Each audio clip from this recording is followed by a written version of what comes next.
Good afternoon, Teddy. Crystal Palace captain Marc Guehi is here to stay. That was the message from Oliver Glasner, who spoke to us in the last hour or so. Crystal Palace will remain firm on their valuation of the player despite multiple bids from Newcastle. The last one around £65 million plus £5 million in add-ons. Steve Parish told us it would need to be superstar money for them to get a superstar player. And there was always a thought earlier on before we heard from Oliver Glasner that maybe Newcastle will be tempted to meet that valuation. We understand they're around £5 million away from that now. But when we spoke to Glasner, he made it very clear their captain, Marc Guehi, remains a Crystal Palace player following the deadline closing at 11 p.m. tonight.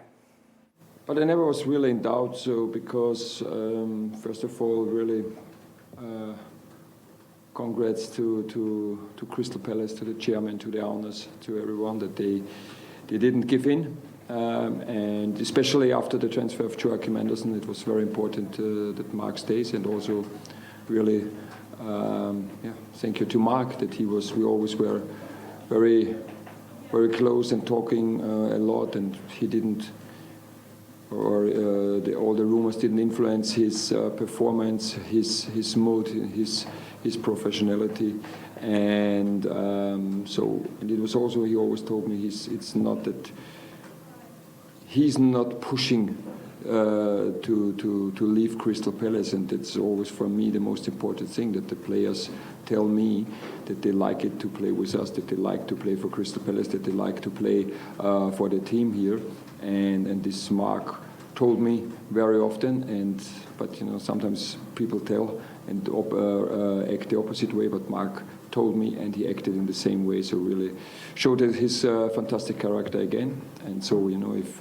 if the club doesn't give in and the player doesn't push too hard, then it's how it is, that also Marc Guehi stays Crystal Palace player and stays our captain. So huge news for Crystal Palace. Their captain, Marc Guehi, will remain a Crystal Palace player following the end of the transfer window shutting tonight at 11 p.m. In terms of potential incomings, we know Crystal Palace needed to register any new signings by midday today in order for them to be available to take on Chelsea this weekend. Unfortunately, they've not been able to do that. We know Eddie Nketiah is very close to finalising his move to Crystal Palace. Same with Maxence, Lacroix. Both completed their medical over the course of the last few days. They're still working on a number of deals, Crystal Palace, as we head towards the final hours of this transfer window. They're set to sign Matt Turner on loan from Nottingham Forest to replace Sam Johnson, who departed earlier on this morning for Wolves. We know they have been pushing to sign Maxwel Cornet on loan from West Ham, though there is competition from Southampton for the West Ham winger. And Oliver Glasner told us they're also working on signing a left-back to compete with Tyrick Mitchell in that wing-back area. So there's a lot going on. Oliver Glasner expects signings to be made. There could be a handful of signings made before now and tonight's deadline at 11 p.m. So next time you hear from me, Crystal Palace fans, hopefully I've got some good news about potential incomings. Sounds like a busy day ahead, James. Thank you for now.